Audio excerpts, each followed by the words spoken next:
కీర్తన గ్రంథము 103వ కీర్తన 1వ వచనం నుండి 5వ వచనం వరకు చదువుకుందాము.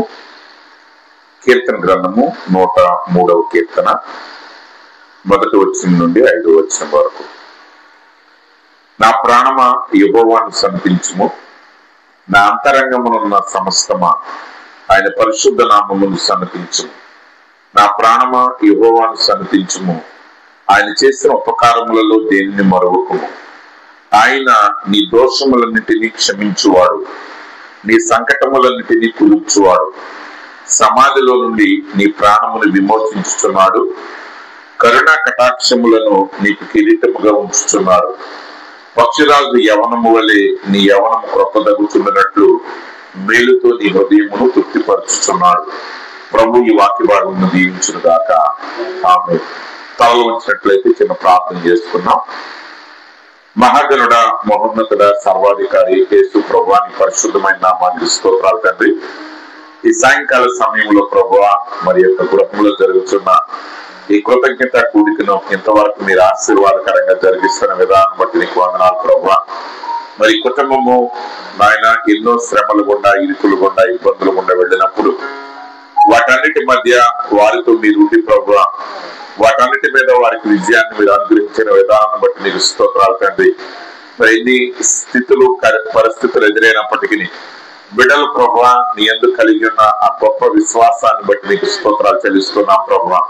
ఈ సమయంలో ఎంతవరకు నీ యొక్క నామాన్ని మేము స్తుతించి ఉన్నాం తండ్రి, నీ నామాన్ని మేము కీర్తించి ఉన్నాం ప్రభువా.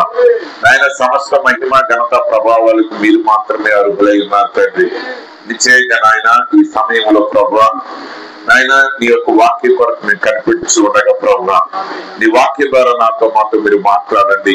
మాట్లాడుతున్న ప్రతి మాట పునరుద్ధారణ శక్తి ద్వారా మా జీవితాలకి గొప్ప ఆశీర్వాదాన్ని ఇచ్చినట్టుగా గొప్ప చుట్టూ మహింపొందండి. యేసుక్రీస్తు పరిశుద్ధ నామములో ప్రార్థిస్తున్నాం తండ్రి, ఆమేన్. కూర్చోనండి. మన ప్రభువును రక్షకుడైన యేసుక్రీస్తు యొక్క పరిశుద్ధ నామములకు మహిమ కలుగును గాక. మరి మొట్టమొదటిగా మరి ఈ యొక్క ఆహ్వానాన్ని ఇచ్చి మీ మధ్య దేవుని వాక్యాన్ని ప్రకటించడానికి సమయం ఇచ్చిన మరి స్థానిక దైవజనులకు నాకు ప్రత్యేకమైన వందనాలు తెలియపరుస్తున్నాను. అలాగే కూడికని ఏర్పాటు చేసిన కుటుంబానికి కూడా ప్రభు యేసుక్రీస్తు యొక్క నామములో నా శుభములు తెలియపరుస్తున్నాను. అలాగే కూడి వచ్చిన దేవుని బిడ్డలైన మీ అందరికీ నా హృదయపూర్వకమైన శుభాలు తెలియపరుస్తున్నాను. మంచిది. మరి దేవుడు నిజంగా మరి ఈ యొక్క కుటుంబంలో మరి చాలా గొప్ప కార్యాలు జరిగించారు. మరి వీరి యొక్క సాక్ష్యం నేను పూర్తిగా నాకు ముందు తెలియదు కానీ ఇప్పుడు కొన్ని విషయాలు నేను తెలుసుకోవటం జరిగింది. మరి ఉదయం నుంచి కూడా మరి వాతావరణం వర్షపు వాతావరణంగానే ఉన్నది. అయినప్పటికీ దేవుడు మరి గొప్ప సహాయం ద్వారా ఈ కూడికి ఎలా జరగటానికి దేవుడు కృప చూపాడు. అందరిని బట్టి దేవునికి వందనాలు తెలియపరుచుకున్నాం. ఈ సమయంలో నా యొక్క అంశం ఏంటంటే చాలా సాధారణమైన అంశాన్ని మీద నేను పెట్టాలని ఆశపడుతున్నాను. నిజానికి నేను ఏ వాక్యం చెప్పాలి అనేటువంటి ఆలోచన పడతా నేను చేసినప్పటికీ మరి దైవ సేవకులు ఈ కూటమి గురించి చెప్పినప్పుడు నాకు ఈ వాక్యమే జ్ఞాపకం వచ్చింది. మరి మధ్యలో వేరే ప్రేరేపణలు వచ్చినప్పటికీ మరలా తిరిగి ఇదే వాక్యం మీద నేను మాట్లాడాలని మరి ఆశపడుతున్నాను. నా యొక్క అంశం ఏంటంటే కృతజ్ఞత కలిగిన క్రైస్తవ జీవితం. హల్లెలూయా. ఏం కలిగిన జీవితం అండి? కృతజ్ఞత కలిగిన క్రైస్తవ జీవితం. ఈరోజు మరి ఆ పాప సహోదరి ఆమె సాక్ష్యం చెప్తా ఉన్నప్పుడు సహోదరి మాధురి ఆ సాక్ష్యం చెప్తా ఉన్నప్పుడు మరి నిజానికి ఆమె జీవితంలో ఆమె చెప్పిన సమస్యలు చాలు ఒక వ్యక్తి దేవుణ్ణి విడిచి వెళ్ళిపోవటానికి. అవునండి. ఆ సమస్యలు ఎదురైనప్పుడు చాలా మంది ఏమంటారంటే దేవుడు ఎన్ని సమస్యలు మాకు ఎందుకు కలిగిస్తున్నాడు. చాలా సార్లు మన జీవితంలో ఒక కీడు జరగగానే మొట్టమొదటిగా వేసే ప్రశ్న ఏంటంటే దేవుడు ఎందుకు ఇలా చేశాడండి అంటారు. అవునండి. కానీ మేలు జరిగినప్పుడు దాని గురించి ఎవరో పట్టించుకోరు. కానీ ప్రియమైన సహోదరి సహోదరులారా, దేవుడు కీడు చేయవాడు కాదు, ఆయన మేలు మాత్రమే చేయి దేవుడు అయ్యేవాడు. ఎందుకంటే బైబిల్ చెప్తున్నది దేవుడు వెలుగై ఉన్నాడు, ఆయనలో చీకటి ఎంత మాత్రమును లేదు. కాబట్టి ఈ వాక్య యొక్క మీటింగ్కి జస్ట్ ఎంటర్ అయ్యే ముందు కూడా పాస్టర్ గారి ఇంటి దగ్గర నేను వేరే 2 అంశాలు అనుకున్నాను. అయినప్పటికీ ఆ సహోదరి ఆ సాక్ష్యాన్ని నేను విన్నప్పుడు ఖచ్చితంగా మరి ఇది సరైన ప్రేరేపణ నేను నమ్ముతా ఉన్నాను. హల్లెలూయా. ఎందుకంటే ఈ చివరి కాలంలో మనం ఎత్తబడుట కొరకు ఎదురు చూస్తా ఉన్నాం. అయితే ఎత్తబడుట కొరకు మనం ఎదురు చూస్తా ఉన్నప్పుడు కేవలం ఎత్తబడటం మాత్రమే కాదు, కానీ ఎత్తబడే వరకి మన యొక్క క్రైస్తవ జీవితాన్ని సరైన దిశలో మనం నడవవలసిన వారమై ఉన్నాం. ఎందుకనగా జస్ట్ ఎత్తబడటం అనేది ఒక రోజులో జరిగే కార్యం కాదు. ఇశ్రాయేలీలు ఐగుప్తు దేశంలో నుండి వెలుపలకు వచ్చిన తర్వాత వాగ్దాన దేశంలో ప్రవేశించడానికి 40 సంవత్సరాల సమయం పట్టింది. అయితే ఆ వాగ్దాన దేశంలో ఎవరు ప్రవేశించారంటే ఈ 40 సంవత్సరాలలో దేవుని వాక్యానుసారంగా జీవించిన వారు మాత్రమే అందులోనికి ప్రవేశించగలిగారు. కాబట్టి ఎత్తబడటం అనేది ఎంత ముఖ్యమో అలాగే మన ప్రయాణం కూడా అంతే ముఖ్యమైనది.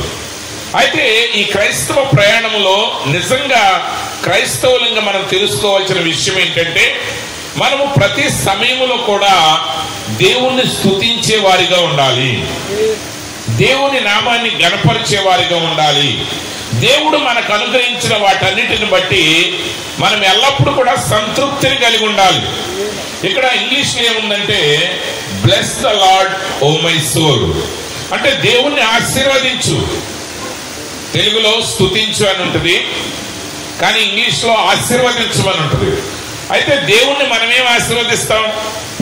దేవుణ్ణి మనమేం ఆశీర్వదించలేము. ఆయనే మనల్ని ఆశీర్వదించే దేవుడై ఉన్నాడు. అవునండి, మనకేదో కొదువు ఉంటుంది, ఆ కొదువుని ఆయన తీర్చే దేవుడై ఉన్నాడు. కానీ దేవునికి ఏ కొదువు ఉంది మనం ఆయన్ని తీర్చడానికి? ఆయనకి ఏ కొదువా లేదు. స్తుతులు కూడా ఆయన నిత్యము పరిశుద్ధుడు పరిశుద్ధుడు పరిశుద్ధుడు, సైన్యములకు అధిపతి అయిన యెహోవా పరిశుద్ధుడని ఆయన నిత్యము స్తుతించబడుతున్న దేవుడు. అయితే ఈ పదాలన్నీ అంటే గ్రామర్ ప్రకారంగా వ్యాకరణ సిద్ధాంతం ప్రకారంగా ఇవి చెల్లుబాటు కావు, కానీ ఈ పదాలన్నీ అర్థం ఒకటే. అంటే స్తుతించటమైనా, దేవుని నామాన్ని ఆశీర్వదించటమైనా, కృతజ్ఞతలు చెల్లించటమైనా ఇవన్నీ కూడా ఒక్కటే.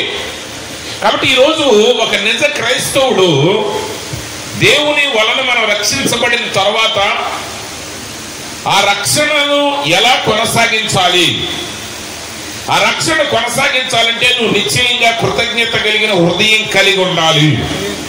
ఎందుకనగా ఇశ్రాయేలు ఐగుప్తు దేశంలో నుండి గొప్ప అద్భుతము ద్వారా విడుదల పొందారు.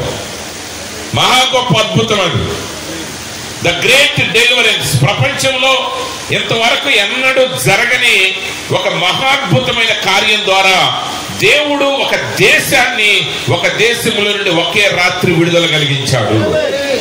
అయితే అంత గొప్ప అద్భుతం అనేది వారిని వాగ్దాన దేశంలోనికి వెళ్లే వరకి వారిని కాపాడలేకపోయింది. ఎందుకనగా ఆ గొప్ప అద్భుతంలో నుండి విడుదలలో నుంచి వచ్చిన వారందరూ కూడా లోపలికి ప్రవేశించలేదు, కానీ కొద్ది మంది మాత్రమే అందులోనికి ప్రవేశించగలిగారు.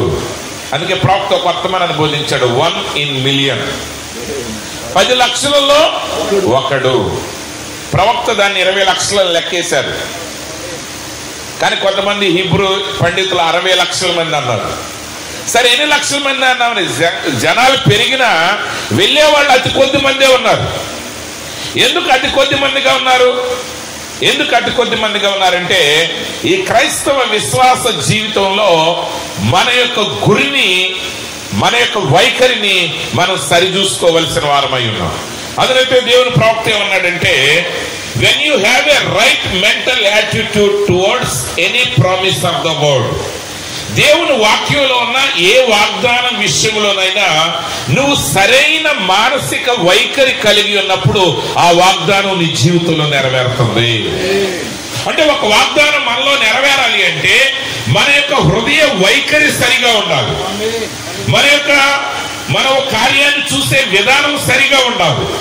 ఎప్పుడైతే ఆ సరైన వైఖరిని మనం కలిగి ఉంటామో అప్పుడు మాత్రమే మనం చివరి వరకు చేరగలము. అలా చేరాలి అంటే నువ్వేం చేయాలంటే నువ్వు సరైన వైఖరి కలిగి ఉండాలి.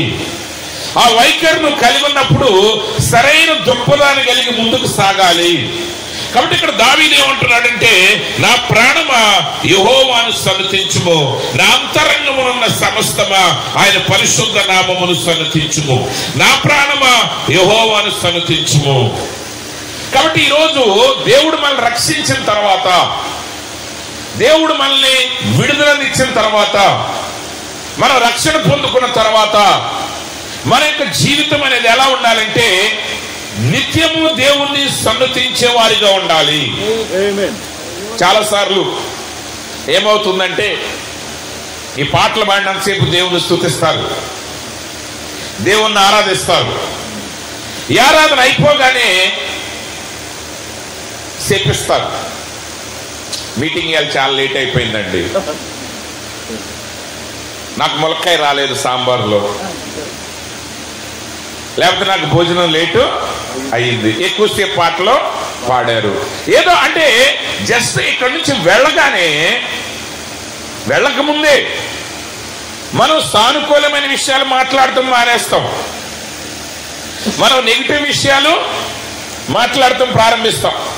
మనం ఎప్పుడు కూడా అందులో ఉన్న పొరపాట్లని ఎంచి చూస్తాం, కానీ సరైన కార్యాన్ని మనం చూడము. ఇశ్రాయేలీయులు అంత గొప్ప అద్భుతం జరిగితే మరుసటి రోజున వారు కొద్ది దూరం ప్రయాణం చేసేసరికి ఫరో సైన్యం వారిని తరుముతూ వస్తున్నారు. వారిని తరుముతూ వస్తా ఉన్నప్పుడు వెంటనే వాళ్ళు అన్నారు, మమ్మల్ని అరణ్యంలో ఎందుకు చంపడానికి ఇక్కడ తీసుకొచ్చావు? ఐగుప్తు దేశంలో సమాధులు లేవా? ఐగుప్తు దేశంలో మేము చనిపోతే పాతి పట్టడానికి స్థలం లేదా అని మోషే మీద వాళ్ళు సనగటం ప్రారంభించారు. కానీ వాళ్ళని ఎందుకు తీసుకొచ్చాడు దేవుడు? వాళ్ళు పెట్టిన మొర పరలోకానికి వెళ్ళింది కాబట్టి దేవుడు వారిని విమోచించాడు. కానీ విమోచించినప్పుడు ఆనందించారు, కానీ ప్రయాణంలో వారు ఏం చేశారంటే కలవరపడి వెనకడుగు. ఈరోజు మనందరి జీవితాల్లో నిశ్చయంగా ఆ సహోదరి చెప్పిన సమస్యల కంటే ఎక్కువ సమస్యలు ఉన్న వాళ్ళు ఉంటారు, అసలు సమస్యలు లేని వాళ్ళు ఉంటారు. కానీ విషయం ఏంటంటే సమస్యలు లేనివాడు కూడా సమస్యలు లేవని బాధపడతా ఉంటాడు. సమస్యలు లేనివాడు కూడా సమస్యలు లేవని బాధపడతా ఉంటాడు. కాబట్టి మనం మాట్లాడేటప్పుడు, మనం ఆలోచన చేసేటప్పుడు మనకి నిజంగా మన హృదయాంతరంలో ఎలా ఉంది?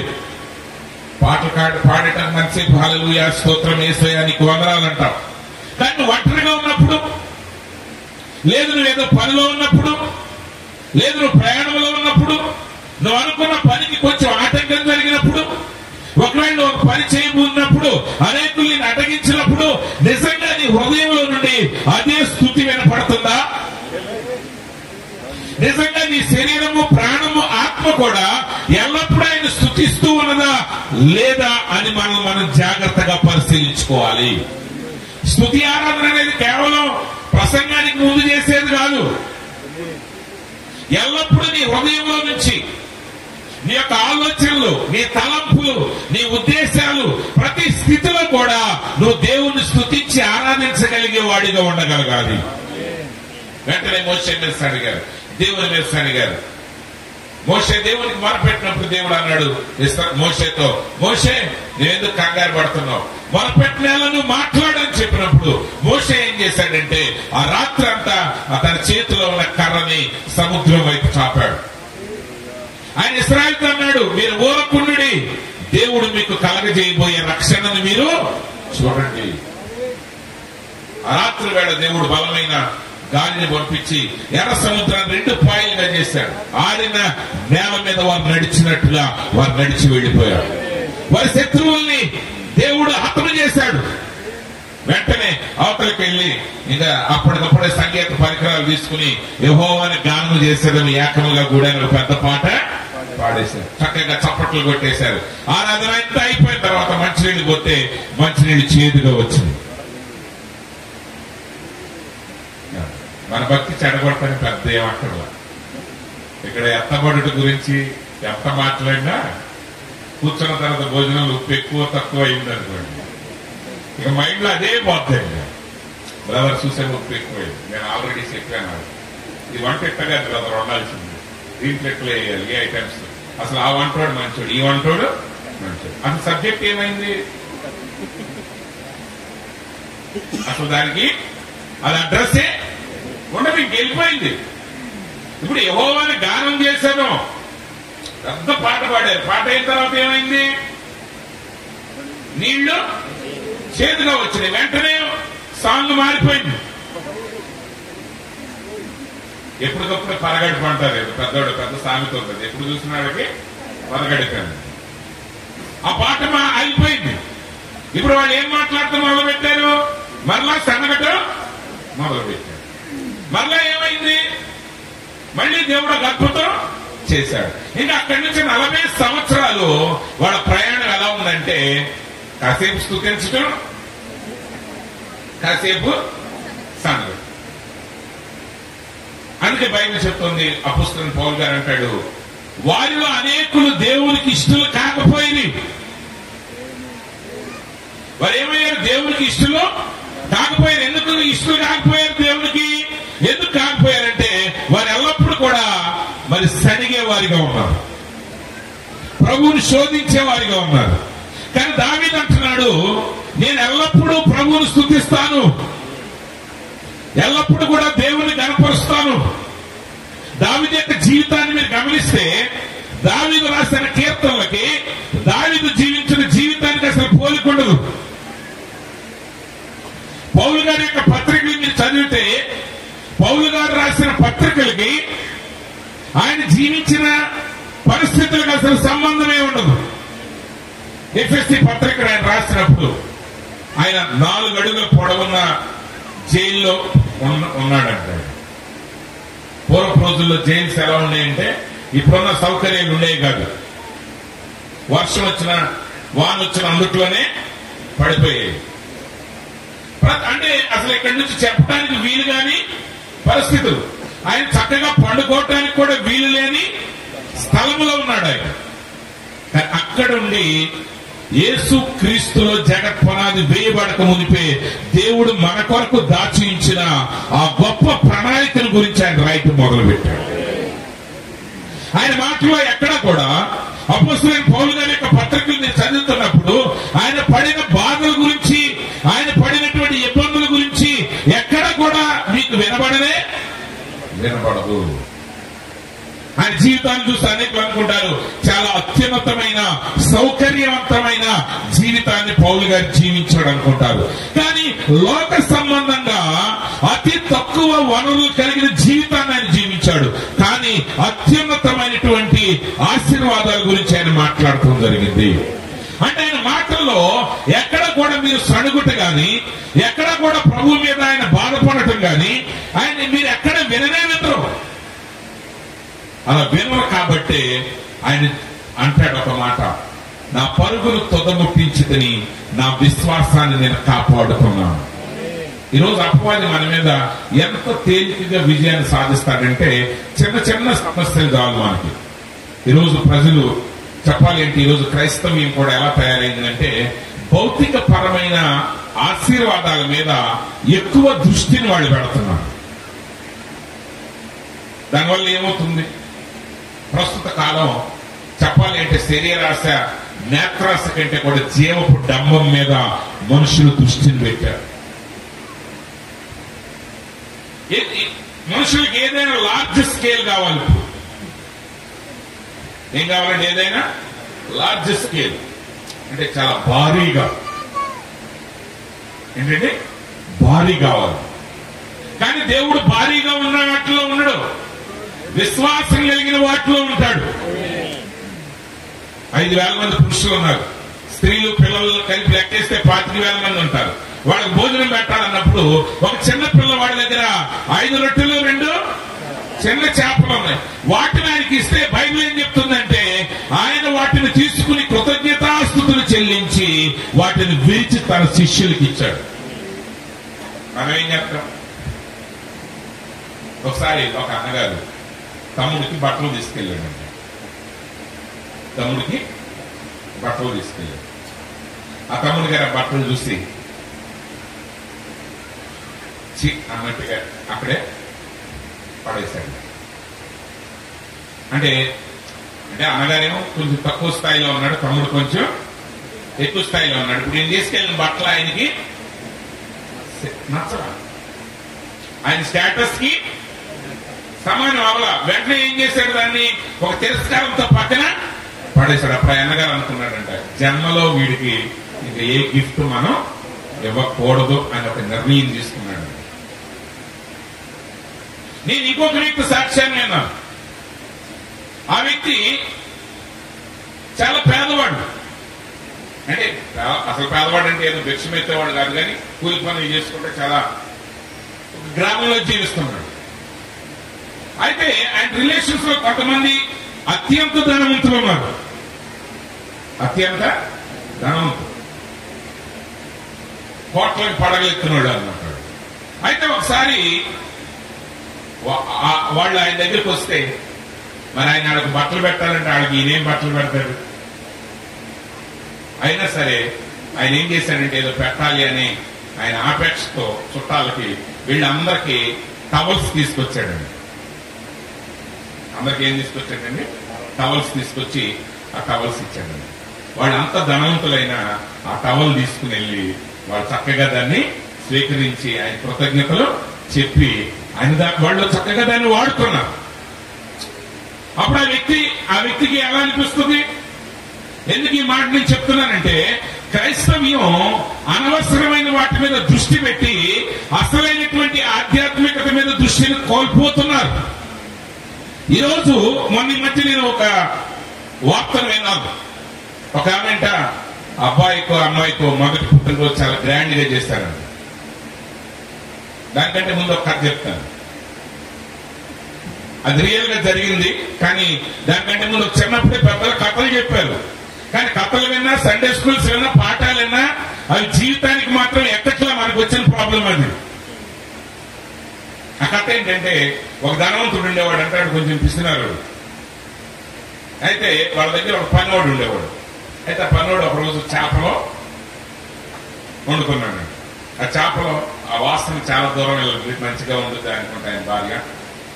చక్కగా ధనవంతుడు ఏం చేశాడంటే, ఆ ఉట్టాన్నం తిరుగుతుంటా ఈ వాసన పీల్చుకుంటా తిన్నాడు. తిన్న తర్వాత పొద్దున్న పిలిచాడంటే, ఏరా రాత్రి ఏం కూర అన్నాడంటే, చేపల కూర అన్నాడు. చాలా బాగా ఉండేరా, వాసన ఇక్కడికి వచ్చింది, రోజు చేపల కూర వండుకున్నాను. ఈడేం చేశాడంటే, మా ఓనర్ గారు ఎట్లాగో చేపల కూర జమీందారు వండుకోమన్నాడని వీడు రోజు వండటానికి వీడి డబ్బులు ఎక్కడ కూలికి వెళ్ళేవాడికి, ఆయన దగ్గర పాలేరుతాను చేసేవాడు.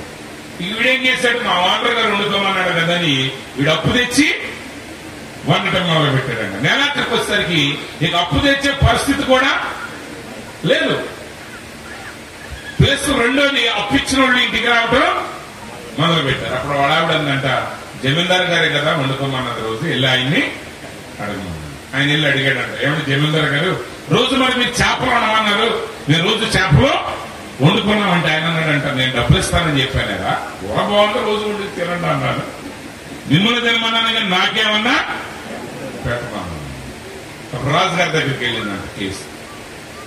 అప్పుడు రాజు గారు మరి ఆయన దగ్గర ఉన్న మంత్రి ఏం చేశాడంటే, నిజమేనండి, మరి వాడిని వండుకోమన్నప్పుడు వాడికి ఖర్చు భరించాలి కదా, అయితే మీరు వీడు తినలేరు కాబట్టి మరి వీడిని డబ్బులు కట్టమంటాం కూడా పద్ధతి కాదు. సరే, చివరికి అడిగారంట వాడిని, ఆ పాలేరు ఎంత అయింది అన్నాడంట. 100 రూపాయలు అయినాయి అన్నాడంట. అప్పట్లో అనుకుంది 100 రూపాయలు అయినాయి. ఇప్పుడు జమీందారు గారు తీసుకుని వచ్చి ఆ డబ్బులు తీసుకుని వచ్చి ఒక్కొక్క రూపాయి కింద పడేస్తున్నాడు. ఒక రూపాయి మీద ఇంకో రూపాయి టన్ అని పడుతుందంట. భార్య భర్తలు లెక్కేసుకుంటారంట, 1 2 3 4 అనుకుంటా 100 రూపాయలు.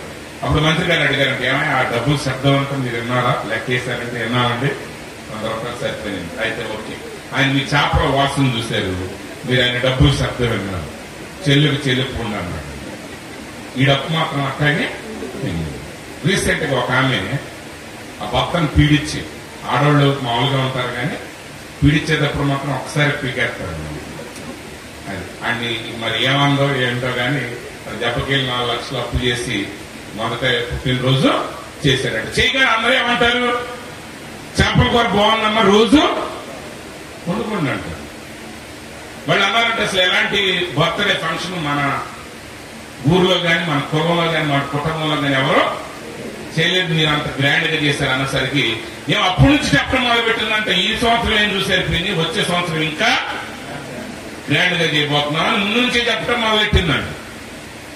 నేను గారు రెండో పుట్టినరోజు వచ్చేసరికి భర్త అన్నాడంట, అసలు ముందు పుట్టినరోజు చేసిన అప్పే తీరలేదు, ఇప్పుడు తీర్చే పరిస్థితి లేదంటే అవునంటే నువ్వు చస్తావో బతుకుతావో మాకు అనవసరం. నేను ఊర్లో అందరికీ చెప్పేశాను, మా చుట్టాలందరికీ చెప్పేశాను, ఇంకెంత గ్రాండ్ గా చేస్తారని ఎదురు చూస్తున్నారంటే వాడు ప్రాణం విసికెళ్ళి అప్పు తీసుకొచ్చి పుట్టినరోజు చేశాడంట.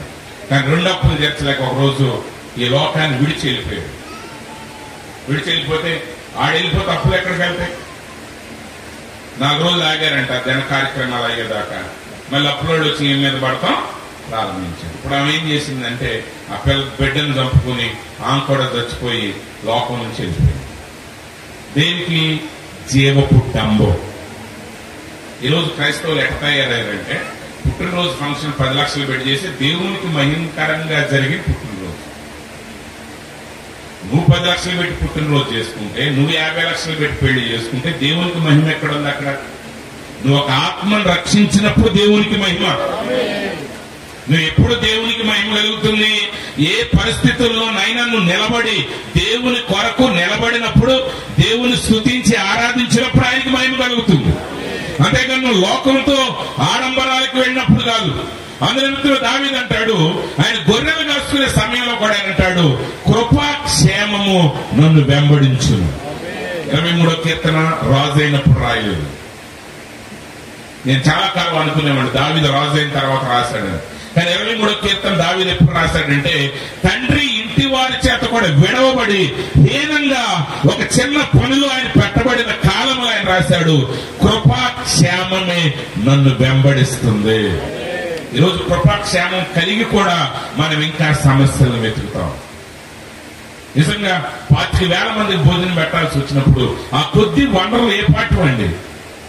కానీ యేసుక్రీస్తు ప్రతి పరిస్థితుల్లోనూ ఆయన కృతజ్ఞత కలిగి ఉన్నాడు. ఆయన ఎన్నడూ కూడా విసిరిపోలేదు. ఆయన అద్దె గర్భాన్ని కలిగి ఉన్నాడు. ఆయన పశువుల తొట్లో పనులు పెట్టబడ్డాడు. ఆఖరికి ఆయన పాతి పెట్టబడినప్పుడు ఆ సమాధి కూడా అద్దె సమాధి. ఆయన ఎల్లప్పుడూ కృతజ్ఞత వచ్చినాన్ని ఆయన పలికాడు. ఈరోజు రక్షించబడిన వెంటనే ఒక క్రైస్తవుడు ఎలా ఉండాలంటే, ఇది ఒక పాట ఉంది, సంతోషం పొంగుచున్నది, సంతోషం పొంగి పొర్లుచున్నది అంటారు. పాట వరకు అయింది. యేసుక్రీస్తు నిన్ను రక్షించిన నాటి నుండి నువ్వు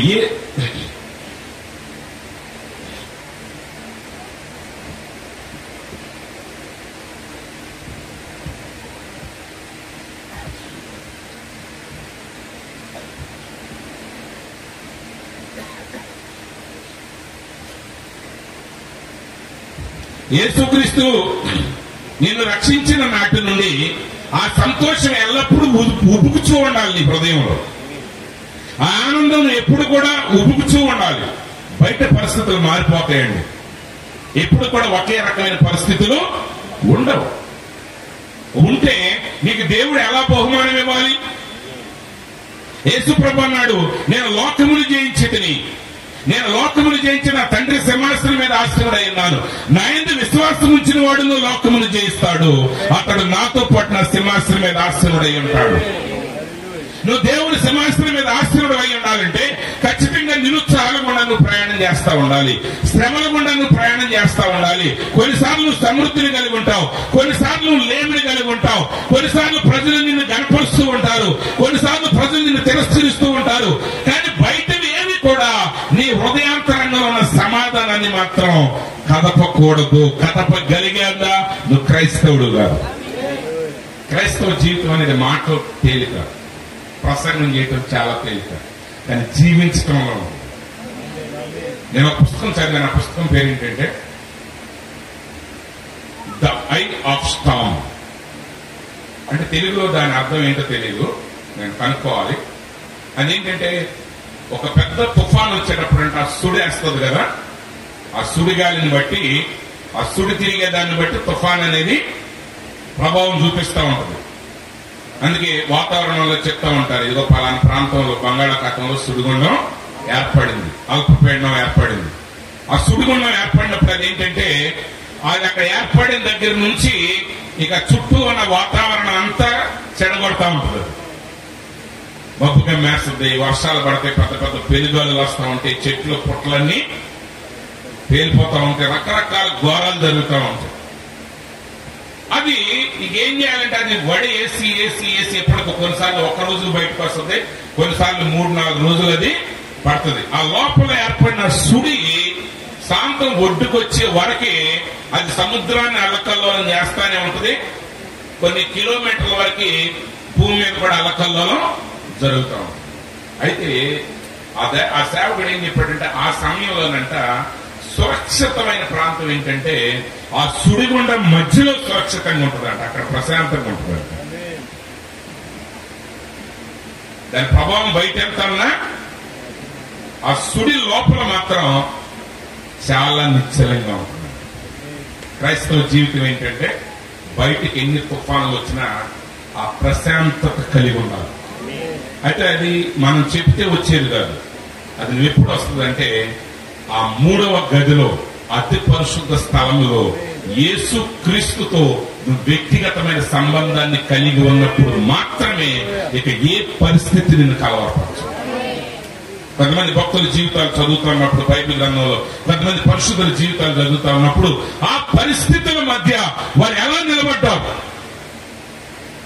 ఈరోజు మనం కూడా మన జీవితం ఎందుకు ఆశీర్వాదకరంగా ఉన్నదంటే, దైవజనుడు అన్నాడు, నేను ఆయన సాక్ష్యం చదివాను. ఆయన ఏమంటాడంటే గాయపడిన వ్యక్తి ప్రతివాడిని గాయపరుస్తాడండి. గాయపడిన వ్యక్తి ఏం చేస్తాడు?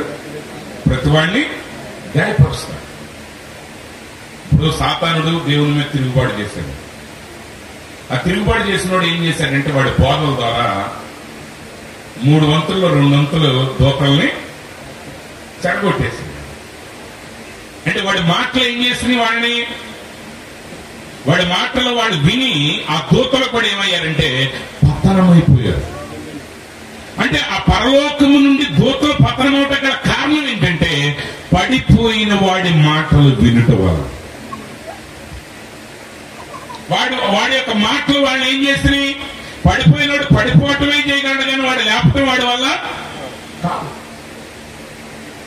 కాబట్టి ప్రియమైన సహోదరి సహోదరులారా, మన క్రైస్తవ జీవితంలో ఎలాంటి పరిస్థితుల మధ్య అయినా అంతరంగంలో ఆ సమాధానాన్ని మనం కలిగి ఉండాలి. ఆ సమాధానాన్ని మనం కలిగి ఉండాలంటే ఏం చేయాలంటే నిత్యము మనలో నుండి వచ్చే ప్రతి ఆలోచన అది దేవునిని స్తుతించే ఆలోచన, అది పాజిటివ్ ఆలోచన అయి ఉండాలి, అది సానుకూలమైన ఆలోచన అయి ఉండాలి, అది నిశ్చయంగా నీ జీవితానికి మేలుకరమైన ఆలోచన అయి ఉండాలి, అది నిశ్చయంగా నీ జీవితాన్ని ఆశీర్వదించే ఆలోచన. ఈరోజు మన జీవితం అనేక సార్లు ఇబ్బందులు పోవడానికి కారణం ఏంటంటే సెల్ఫ్ కర్సింగ్. ఈరోజు అనేక మంది వాళ్ళ జీవితాన్ని వాళ్లే చెప్పించుకుంటారు. వాళ్ళు చెప్పించుకున్న సంగతి వాళ్ళకి తెలియదు. ఎవరితోనైనా మాట్లాడండి, వాళ్ళు చెప్పే మాటలన్నీ కూడా బాధాకరంగానే ఉంటాయి. కానీ గనురాలైన శూన్యమీరాలు ఆమె కుమారుడు చనిపోయి ఆ ప్రవక్త గదిలో పెట్టబడినప్పుడు ఆమె ప్రవక్త ఎలీషాను కలిసినప్పుడు ఎలీషా అడుగుతున్నాడు, ఏం జరిగింది, ఎందుకు ఈ రోజు వచ్చింది, ఏమైనా కీడు జరిగిందా, లేకపోతే ఎందుకు వచ్చిందని ప్రవక్త అనుకున్నాడు. కానీ ఆమెను అడిగినప్పుడు ఆమె అంటుంది, అయ్యా అందరూ క్షేమంగానే ఉన్నాం దేవుని దయ వల్ల. ఎక్కడున్న క్షేమం? ఇంట్లో మరణం ఉంది. అయితే ఆమె దాన్ని చూడలేదు, కానీ జరగవలసిన దానిని ఆమె విశ్వాసపూర్వకంగా పలికింది. భూమి నిరాకారంగా శూన్యంగా ఉన్నప్పుడు, చీకటి అగాధ జలములను కమ్మి ఉన్నప్పుడు దేవుడు ఆ చీకటిని గురించి మాట్లాడలేదు, ఆ అగాధ జలాల గురించి మాట్లాడలేదు, ఆ నిరాకారంగా ఉన్న దాని గురించి మాట్లాడలేదు, శూన్యంగా ఉన్న దాని గురించి మాట్లాడలేదు, కానీ కలగవలసిన దానిని ఆయన పలికి ఉన్నాడు. అది ఆమె అక్కడ జరిగింది. ఈరోజు క్రైస్తవ జీవితం మనం సందేహించడానికి చాలా కారణాలు ఉంటాయి, కానీ వాటి వైపు మన దృష్టిని పెట్టకూడదు. మనం ఏం చేయాలి? ఆయన పరిశుద్ధ నామాన్ని ఎప్పుడు స్తుతించాలి. నిత్యము నీ హృదయంలో నుండి వచ్చే ఆలోచనలు, నీ తలంపులు అవి స్తుతులే రావాలి. దేవుని కృతజ్ఞతా స్తోత్రాలే చెల్లించాలి. అందునిమిత్తమే పౌలు గారు అంటాడు ఫిలిప్పీయులకు రాసిన పత్రికలో, ఆయన ఏమంటాడంటే ఫిలిప్పీయులకు రాసిన పత్రిక 4వ అధ్యాయం 6వ వచనం, దేనిని గురించి చింతపడకుడు గాని ప్రతి విషయంలోనూ, ఇక్కడ దేనిని గురించి తెలుగులో ఉన్న ఇంగ్లీష్ లో దేనిని గురించి గాని ఏ వ్యక్తిని గురించి గాని మీరు చింతపడకుడి. ఒకవేళ నీ భర్తతో నీకు సమస్యలు ఉన్నాయా? నీ కుమారుడితో నీకు సమస్యలు ఉన్నాయా? లేకపోతే నీ భార్య విషయంలో నీకు కలవరంతో ఉన్నావా? నువ్వు ఏ విషయంలోనైనా నువ్వు చింతపడకుడి. ఎందుకంటే చింతపడటం వల్ల నువ్వు మరింతగా నీ కన్నులు మూసుకుపోతాయి. నువ్వు చింతపడటం వల్ల, నువ్వు కృంగిపోవటం వల్ల నువ్వు చేతగాని వాడు అవుతావు. అందుకే యోబు అంటాడు, శ్రమ దినములు నువ్వు కృంగిన ఎడల నువ్వు చేతగాని వాడు అవుతావు. అందుకే గిద్యోను భయముతో దాక్కున్నాడని దాక్కుంటే దేవుని దూత వచ్చి అంటాడు, పరాక్రమము కలిగిన బలాఢ్యుడా. ఆయనకి ఏముంది? పరాక్రమం ఉందా గిద్యోనులో? పిరికివాడు, బలహీనుడు. కానీ దేవుడు ఉన్నదాని గురించి మాట్లాడట్లా, ఉండబోయే దాని గురించి ఆయన మాట్లాడుతున్నాడు. శారాయి అనగా జగడగొండి, కానీ దేవుడు ఆమెను శారాగా మార్చాడు, అనగా రాజకుమారిగా మార్చాడు. ఈ రోజు నీ పరిస్థితుల గురించి, నీ స్థితుల గురించి ఏమంటున్నావు? దావీదు అదే అన్నాడు. కీర్తనలు అనేది ఆషామాష కీర్తనలు కాదు, ఇప్పట్లాగా సరదాగా సాహిత్యంతో రాసే పాటలు కాదు. దావీదు బైబిల్ గ్రంథంలో ఉన్న కీర్తనలో రాసిన ప్రతి వ్యక్తి వాళ్ళ హృదయాంతరంగంలో నుండి అనుభవించి రాసిన పాట.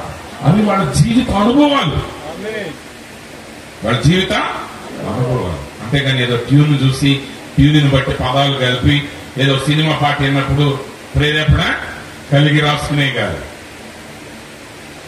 కాపీ కొట్టేవి అసలే కాదు. అవన్నీ వాళ్ళ అనుభవాలు, వాళ్ళు దేవుని నిజంగా రుచి చూసి వాళ్ళు రాసినవి, వాళ్ళ భక్తితో రాసినవి.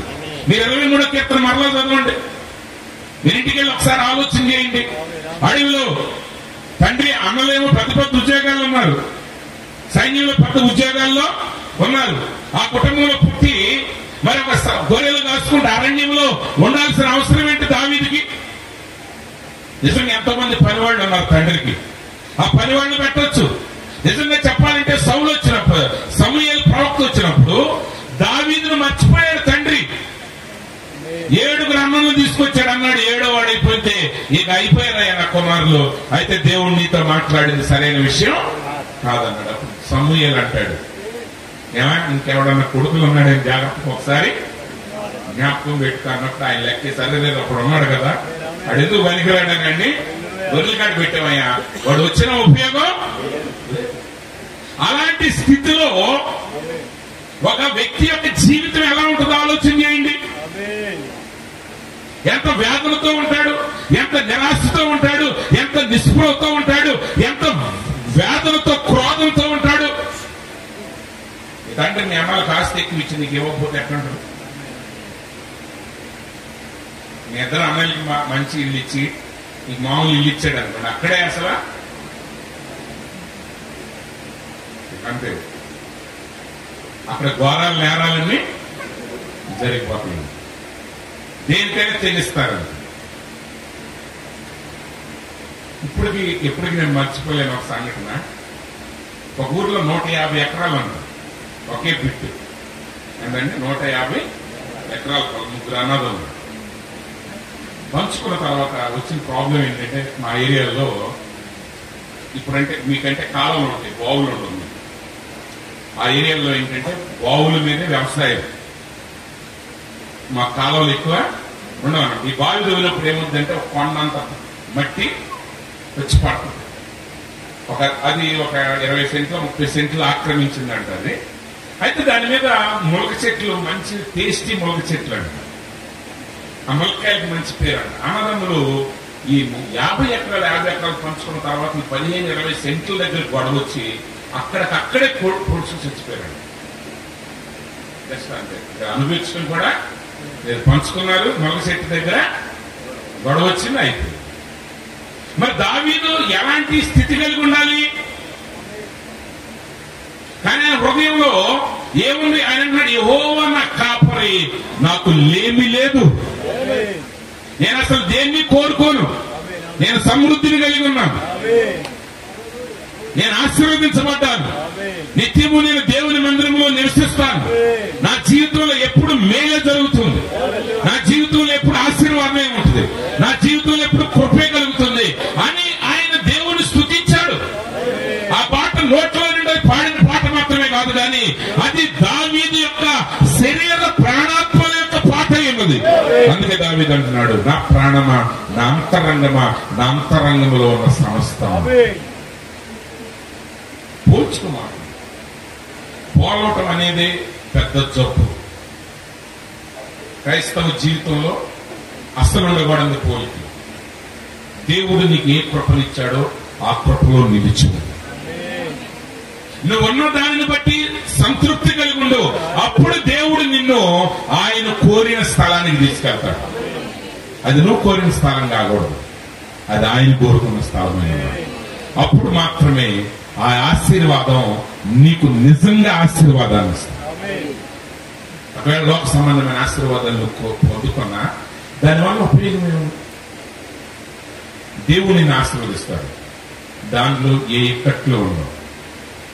దేవుడు నిన్ను ఆశీర్వదించినప్పుడు, నువ్వు దేవుని వల్ల ఆశీర్వదించబడినప్పుడు ఆ ఆశీర్వాదంలో ఎలాంటి సమస్యలు ఒక వ్యక్తి ఉన్నాడు అనుకున్నా, గవర్నమెంట్ ఉద్యోగి. ఆయన జీతం ఒక స్థాయిలోనే బ్రతకగలరాడు, కానీ ఒకవేళ ఆయన లంచాలు తీసుకొస్తున్నాడు. ఇప్పుడు జీవిత స్థాయి ఏమవుతుంది? పెరుగుతుంది. పెరిగినప్పుడు ఆనందంగానే ఉంటుంది, కానీ రేపు పొద్దున్న ఆయన పట్టుకుపడినప్పుడు పేపర్ల నిండా ఆయన గురించి రాసినప్పుడు అప్పుడు అదే ఆయన భార్య పిల్లలు ఏమవుతారంటే అవమానాల పాలు అవుతారు. అప్పుడు దాకా పొగిడిన ప్రజలు, అమ్మా ఆమె పెద్ద స్టేటస్ వెలిగింది, వాళ్ళు చాలా ఖరీదైన వస్తువులే వాడతారు అన్నవాళ్ళందరూ కూడా వాళ్ళు ఏం చేస్తారంటే అవమానంగా చూస్తారు. కాబట్టి ఈరోజు మనం ఏం చేయాలి? నిజంగా దేవుని స్తుతించి ఆరాధించే బిడ్డలుగా ఉండాలి ఎట్టి సమయంలోనే. సోదరుడు బ్రహ్మం గారు ఆయన ఒక మాట అంటాడు, నేను సువార్తని బోధించేటప్పుడు అవసరమైతే నేను ఆ కాలువ నీళ్లు తాగి ఆ యొక్క బిస్కెట్లు తిని నేను బతుకుతానంటాడు. అంటే ఉన్నదాంతో నేను ఉంటానంటాడు. కానీ నిజంగా ఒక మర్మం నేను చెప్పనా, నువ్వు నిజంగా దేవుడు ఇచ్చిన దాంతో నువ్వు తృప్తి కలిగి దేవుణ్ణి స్తుతిస్తే నువ్వు ఊహించిన దానికంటే, అడిగిన దానికంటే అత్యధికమైన ఆశీర్వాదాన్ని నీకు ఇస్తాడు. బ్రహ్మం గారి సమకాలికుల్లో ఒక గొప్ప దైవజనుడు ఉన్నాడు, ఆయన పేరు నేను చెప్పను, కానీ అత్యంత ధనాన్ని సంపాదించాడు. ఎంత ధనం అంటే బ్రహ్మం గారి ఒకసారి దేవుని అడిగారు, ప్రభువా ఏంటి అసలు మా ఇల్లు ఏంటి అని అడుగుతాడు. ప్రభు అంటాడు, నువ్వు నీ ఆస్తి నేనే, హల్లెలూయా, నీ ఆస్తిని నేనే అంటాడు. ఆ గొప్ప ధనవంతుడు మరణించే సమయం వచ్చినప్పుడు ఆయనకి అత్యంత ప్రియమైన శిష్యుడు వెళ్ళి ఆయన ఒక మాట అడిగాడు, తండ్రి గారు మీ జీవితంలో మీరు ఇబ్బంది పడిన, బాధపడిన పరిస్థితి ఏంటి అంటే ఆయన అన్నాడు, డబ్బులు లేక నేను ఎప్పుడు ఇబ్బందులు పడుతున్నాను.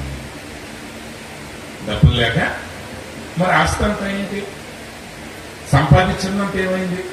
ఎందుకంటే అది దేవుడిచ్చింది కాకపోతే దానితో పాటు శ్రమలు కూడా మొదలవుతాయి. అది దేవుడిచ్చిందైతే అది ఆశీర్వాదకరంగా ఉంటుంది.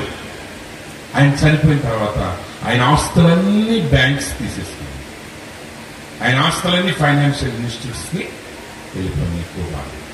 ఆయన బ్రహ్మం గారు సాధారణమైన జీవితాన్ని జీవించాడు, కానీ పిల్లలకి మంచి స్థితినే విడిచిపెట్టేళ్ళాడు.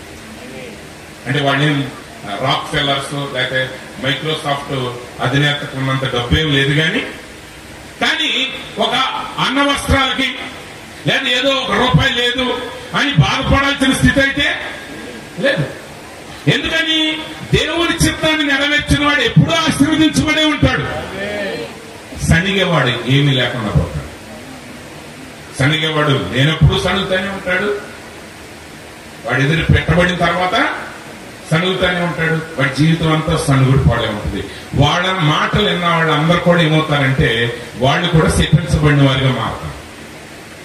అందులో ప్రతి క్రైస్తవుడు, నువ్వు క్రైస్తవుడితో మాట్లాడేటప్పుడు నువ్వు మాట్లాడే మాట సరైందా కాదా, ఆ మాట దేవుడు స్తుతిస్తుందా, అది విసుగుదల కలిగి ఉన్నావా అని నువ్వు ఆలోచన చేయాలి.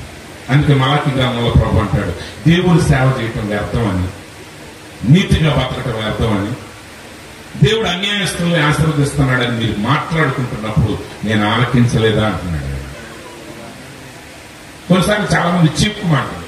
ఇప్పుడు సంథింగ్ ఏమంటాడంటే బహుశా ఈ కుర్చీలన్నీ ఎఫ్ఐఎం వేశాడు అంటుంది మీటింగ్, అంటే ఎవరేసారు తెలియదు, మళ్ళీ నేను ఆయన పేరు చెప్తున్నాను ఫీలింగ్.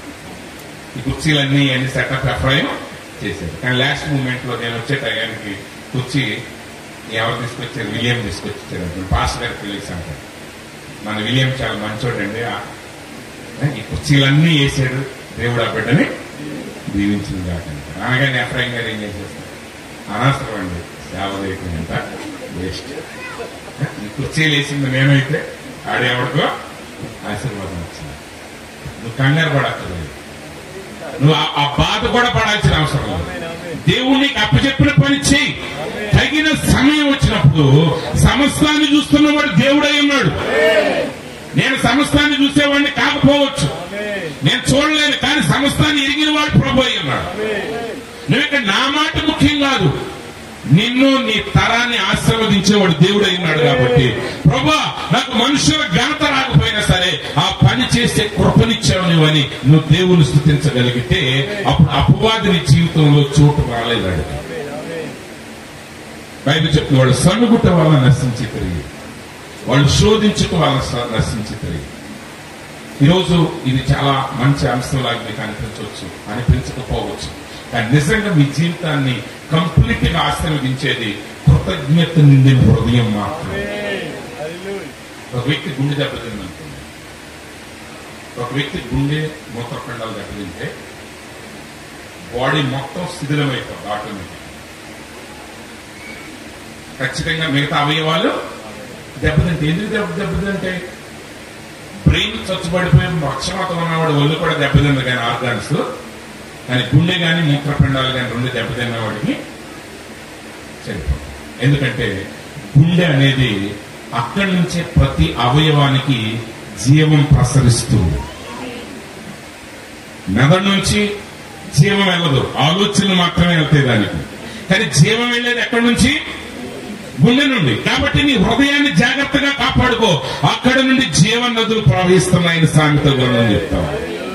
అంటే ప్రతి పరిస్థితుల్లో నీ హృదయం కృతజ్ఞతతో నిండి ఉండాలి. ప్రతి పరిస్థితుల్లో నీ హృదయం దేవుని స్తుతించేదై ఉండాలి. శ్రమల మధ్య, ఇరుకుల మధ్య, యోబు అన్ని శ్రమల మధ్య కూడా ప్రభువుని స్తుతించాడు.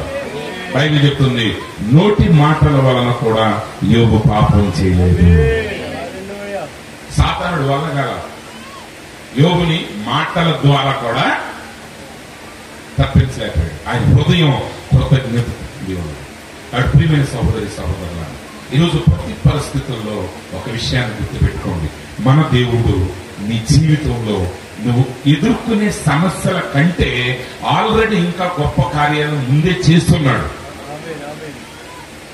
మార నీళ్లు తాగొచ్చు, చేదు నీళ్లు తాగొచ్చు, కానీ కొరడా దెబ్బలు ఎప్పుడు ఆగిపోయింది. ఇప్పుడు నువ్వు బానిసవు కాదు, నువ్వు స్వతంత్రుడివి. ఇప్పుడు నువ్వు ఫరో బానిసవు కాదు, దేవుని కుమారుడివి, దేవుని కుమార్తెవై ఉన్నావు. అందుకే దావీదు అంటున్నాడు, ఆయన నీ దోషములన్నిటినీ క్షమించువాడై ఉన్నాడు. ఏమిటి, ఈ లోకంలో ఉన్న అనేక విషయాలు మనుషులు సహాయం చేయొచ్చు. అప్పుడు గవర్నమెంట్ మనకి రేషన్ ఇస్తుంది, పిల్లలకి సైకిళ్ళు ఇస్తున్నారు, భూములు ఇస్తున్నారు, చాలా చాలా కార్యక్రమాలు వాళ్ళు చేస్తున్నారు. అది నిజంగా ఎన్నో గొప్ప కార్యాలు చేస్తున్నారు ప్రభుత్వాలు.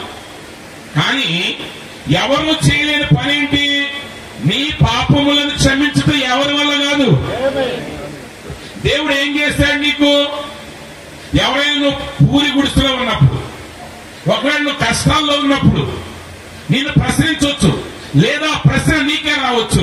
కానీ నువ్వు ఆ స్థితిలో కూడా దేవుణ్ణి స్తుతించడానికి కారణం ఏంటంటే ఆయన నీ దోషములన్నిటినీ క్షమించిన వాడై ఉన్నాడు. దావీదు అంటాడు, ఎవడును ఏ విధము చేతను తన సహోదరుడు కుళ్ళు పట్టనీయకుండా కాపాడజాలు, ఎందుకనగా వాని ప్రాణ విమోచన క్రయధనము బహు గొప్పది, అది ఎన్నటికీ తీరకట్లుండవలసింది. మన దేశంలో అత్యంత ధనవంతుడు ఉన్నాడు. అత్యంత ధనవంతుడు ఎంత ధనవంతుడు అంటే అమెరికాలో ఉన్న ధనవంతులను కూడా అత్యంత ధనవంతుల్ని ఇంటికి పిలిపించి ఇంట్లో పని చేయించుకోగలిగినంత ధనవంతుడు.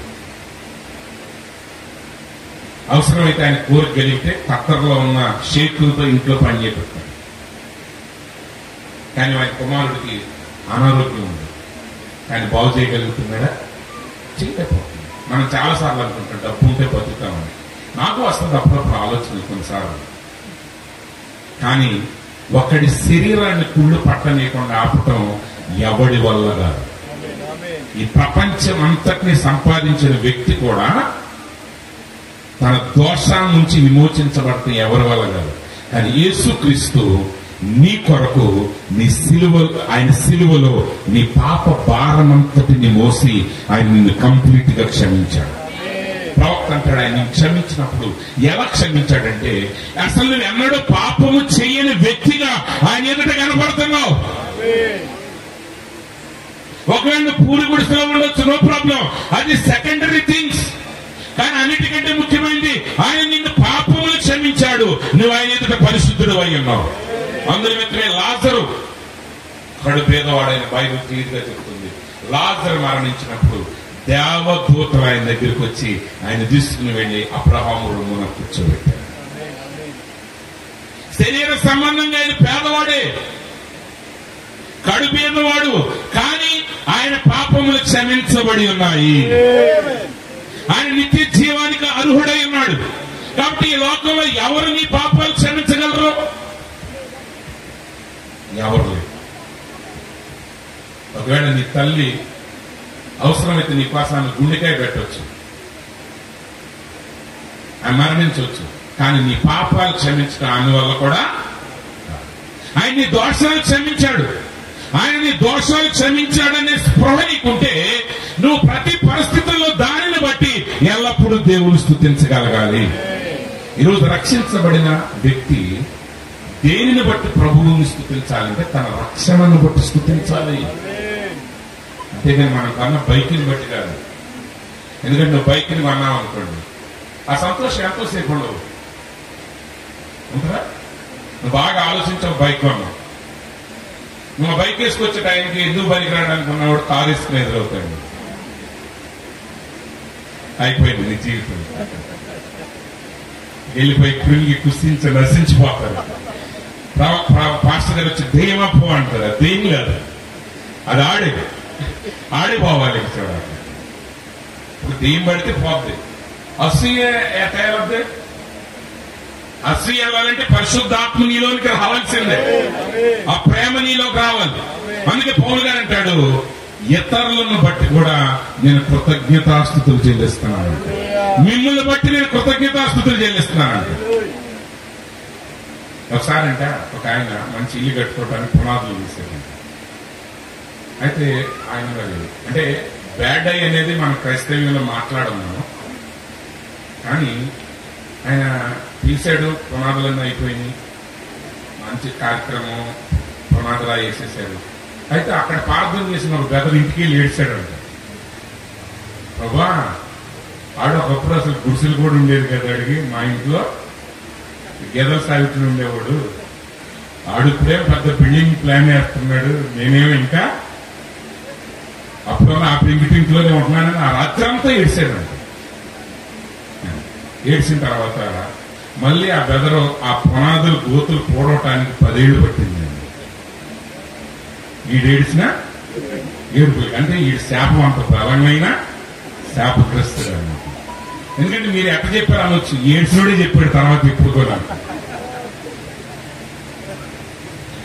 ఏడ్చినోడే ఇప్పుడు అయ్యగారు ఆ పునాది రాయటానికి వెళ్ళి ఆ రాత్రి అంతా నేను ఏడుస్తాడు, ఆవిడ ఏడ్చి, అందరూ ఏడ్చి ఆ ఏడుపును తట్టుకోలేక ప్రభు ఏం చేశాడంటారంట, సరే ఆగ్రా బాబు నువ్వు ఎట్టయినట్టు నన్ను స్థుతిస్తావులే, ఒక 4 ఏళ్ళు 5 ఏళ్ళు ఆగన్నట్టుగా ఆయన ఆపి ఏం చేయాలి పరిస్థితి? దానివల్ల ఏమవుతుందో తెలుసా? ఒకరిని శిపించడం వల్ల మొదటగా శిపించబడేది నువ్వే. అందుకే క్రైస్తవ జీవితంలో క్షమాపణ అనేది చాలా ప్రాముఖ్యమైనది. ఈ క్షమాపణ అనగానే మీరు అనొచ్చు, అయ్యారు పెద్ద మర్మాన్ని ఏదో చెప్తారనుకుంటే క్షమాపణ చెప్తారు ఏంటండి? అసలు క్షమాపణ మించిన మర్మం ఇంకోటి లేదు. నువ్వు ఏ రోజైతే క్షమించలేకపోయావో మీలో 90% నేను కూర్చొని మాట్లాడుతూ చెప్తారు, అయ్యారు నేను ఎవరినైనా క్షమిస్తాను, ఆయన క్షమించలేనండి, ఆయన నేను మర్చిపోలేనండి. అది మాత్రం గుర్తొచ్చు. ఇప్పుడు రక్తం మరిగే బదులు పాలు ఇవన్నీ మరిగితే గ్యాస్ అన్న మిగులుతుంది. అది ఎవరి మీద కోపం వస్తే మరుగుతా పాలు చేశాను అన్నం కొన్న పట్టుకుంటే అవి మరిగితే ఈ గ్యాస్ కి కరెంట్ కి మన ప్రభుత్వాలు కరెంట్ కోసం ఎంత ఖర్చు అయ్యన్నా తగ్గుతుంది. నీ రక్తం మరిగితే ఉపయోగం సాతానుడికి, నీకు కాదు దేవుడికి. దైవజనుడు ఒక మాట చెప్పాడు, ఎవడి పాపాలను క్షమించలేదు వాడి పాపాలను నిజానికి మోసుకెళ్ళేది నువ్వే. అందుకే స్టెఫెన్ అన్నాడు, తండ్రి మీరేం చేస్తున్నారు, మీరు ఎరగని కనుక మీరు క్షమిస్తున్నారు. యేసు ప్రభు అదే పలికాడు, ప్రభా తండ్రి మీరేం చేస్తున్నారు, మీరు ఎరగని కనుక మీరుని క్షమించు. ఒక వ్యక్తి నీకు ఎదుట దోషం చేసినప్పుడు ఆ దోషం నీ హృదయాన్ని కలవపరుస్తున్నప్పుడు వాడు అడగక ముందే నువ్వు చేయాల్సిన పని ఏంటంటే, వాడు అడగక్కర్లా, అడగటం అనేది వాడికి సంబంధించింది, క్షమించటం అనేది నీకు సంబంధించింది. అందుకే యేసు ప్రభువు అన్నారు, మీరు లేచి నిలబడి ప్రార్థన చేయనప్పుడెల్లా మీరు ఆలోచన మీరు కూర్చుని చేస్తా ఉండే కదా. ఈ మేధావులు కూడా తయారయ్యారు. ఎందుకంటే జ్ఞానం ఎక్కువైతే పాజిటివ్ కంటే అది లేచినా పడుకున్నా ఎట్టయినా ప్రార్థన చేయాలనుకున్న ప్రతిసారి ముందు నీ శత్రువును క్షమించు, నిజంగా క్షమించు. అప్పుడు ప్రభు ఆల్రెడీ నిజంగా నేను క్షమించేశాడు. వాడి పాపాన్ని నువ్వు మోయట్లేదు కాబట్టి నువ్వు క్షమాపణ కలిగి ఉండాలి, కృతజ్ఞత కలిగి ఉండాలి. ప్రతి పరిస్థితుల్లో ప్రభువును స్తుతించేవాడు ఆయన. ఎందుకంటే ఆయన నీ దోషములన్నిటినీ క్షమించాడు. ఆయన నిన్ను క్షమించాడనే సంగతి నీకు అర్థమైతే నిజంగా ఆ ఆనందం అనేది ఇంకా అది వివరించగలిగేది, అది అనుభవించగలిగేది. అందుకే పౌలు శీల ఆ రాత్రంతా దేవుణ్ణి స్తుతించారంట, పాటలు పాడారంట. ఏం జరిగింది? వాళ్ళకి వాళ్ళని కొరడాలతో కొట్టారు, వాళ్ళ కాళ్ళు చేతులు బండములతో బిగించారు. కానీ వారు దాన్ని చూడట్లా. అంతకు ముందు దెయ్యము నుంచి విడుదల పొందిన ఆ అమ్మాయిని బట్టి వారు సంతోషిస్తున్నారు. బైబిల్ చెప్తుంది, వారు పాడుచుండగా ఖైదీలందరూ వినుచున్నారు. ఈరోజు నిజంగా నీ పాపాలు క్షమించబడ్డాయని నువ్వు నిజంగా నువ్వు ప్రత్యక్షత ద్వారా తెలుసుకుంటే నీ లోపల పరిస్థితితో సంబంధం లేకుండా నీ లోపల నుంచి ఆనందం ఉప్పుతుంది. నిన్ను కలిసే ప్రతి వ్యక్తి కూడా ఆశీర్వదించబడతాడు. అతడిలో ఒక విశ్వాసంతో మాట్లాడితే ఆ విశ్వాసం ఆశీర్వదించబడతాడు. అతడిలో ఒక లోకస్తుడితో మాట్లాడితే ఆ లోకస్తుడు ఆశీర్వదించబడతాడు. ఒకసారి ప్రవక్త ఒక ఉపమానం చెప్పారు, నిజంగా జరిగిన సంగతి. ఒకసారి అమెరికా దేశంలో బానిసలు ఉండేవాళ్ళు ఒకప్పుడు. ఆ బానిసల్లో ఒక వ్యక్తి సువార్తను అంగీకరించి రక్షించబడ్డాడు. ఆయన రక్షించబడిన తర్వాత ఆ వ్యక్తి రాత్రంతా బానిసలు ఏడుస్తూ ఉంటారు. రాత్రంతా అతను ఆనంద గానాలు పాటలు పాడుతా సంతోషంగా గంతులేస్తా ఉన్నాడు. ఆ మిగిలిన బానిసలకు అర్థం కాలేదు, ఏంటి ఎంత సంతోషిస్తున్నాడు అని అన్నప్పుడు వాడు తెల్లారు లేసి అన్నాడంట. వాడిని అడిగినప్పుడు అన్నాడంట, నేను స్వతంత్రుణ్ణి. స్వతంత్రుని అనగానే వాళ్ళు ఆశ్చర్యపోయాడు, నిన్నెవరు స్వతంత్రులు చేశాడు? మనం బానిసలు, మన పితరుల దగ్గర నుంచి మనం బానిసలని, మనం విడిపించుకునే అవకాశం లేదు. అయినా నేను స్వతంత్రుని అని చెప్పి పాటలు మొదలు పెడితే ఆ సంగతి యజమానుడి దగ్గరికి వెళ్ళిందండి. యజమానుడు ఆయన పిలిపించాడు. యజమానుడు ఆయన పిలిపిస్తే ఆ యజమానుడు కూడా క్రైస్తవుడే. ఆయన ధనవంతుడు, సమృద్ధిని కలిగి ఉన్నాడు. కానీ ధనవంతులకు కూడా బాధలు ఉంటాయి. ధనవంతులకు కూడా శ్రమలు ఉంటాయి. ఎందుకంటే ధనవంతుడిని మించిన ధనవంతుడు ఉంటాడు, ఆ ధనవంతుడిని మించిన ధనవంతుడు ఇంకోడు ఉంటాడు. కాబట్టి ఆయన అడిగాడంట, ఏమా నువ్వు స్వతంత్రుడు అని అందరికి చెప్తున్నావు అంటే నేను నీకు స్వతంత్రత ఇవ్వలేదు, నువ్వు అబద్ధం చెప్తున్నావు అంటే అన్నాడంట, అయ్యా నేను నీకు బానిసనే శరీరానుసారంగా, అయినను నేను స్వతంత్రుడు అన్నాడు. ఆయనకు అర్థం కాదు, ఏంటి పిచ్చెక్కిందా ఏంటి నీకు అంటే ఆయన అన్నాడంట, లేదు, యేసు నా పాపములను క్షమించాడు, ఆయన శిలువ మరణం ద్వారా నేను స్వతంత్రునయ్యాను అన్నాడు. అప్పుడు ఆ యజమానుడు అన్నాడంట, నేను క్రైస్తవుని, కానీ ఇలాంటి స్వేచ్ఛను నా హృదయంలో నేను ఇంతవరకు అనుభవించాను. ఆయన కన్నీరు గార్చి ఆయన తన పాపాలు ఒప్పుకుని ఆ బానిస ఆయనకి నిజమైన అర్థం ఏంటో చెప్పాడు. అటు ప్రియమైన సహోదరి సహోదరులారా, ఈ రోజు భూమి మీద ధనవంతులు ఉన్నారు, దాన్ని వదిలిపెట్టండి. కానీ నిజమైన ఆశీర్వాదం ఏంటంటే నిజ దేవుడిని, అద్వితీయ సత్య దేవుడు అయిన నిన్నును నీవు పంపిన యేసుని ఎరుగుటియే నిత్య జీవం. ఆ నిత్య జీవాన్ని మనం కలిగి ఉన్నాం. లోకంలో ఉన్నవన్నీ ఆ నిత్య జీవానికి మనం దాన్ని ఇతరులకి పంచడానికి కావలసిన వనరులే మాత్రమే, కానీ ఇది మన గమ్యం కాదు. ఇక్కడ మైక్ ఉండొచ్చు, మనం లేకపోవచ్చు, ఇన్ని లైట్లతో పెట్టి చేయగలగవచ్చు, చేయలేకపోవచ్చు, కానీ ఏ స్థితిలోనైనా నువ్వు ఆ సంతోషాన్ని కలిగి ఉంటే ఇతరులకు దాన్ని పంచలేదు.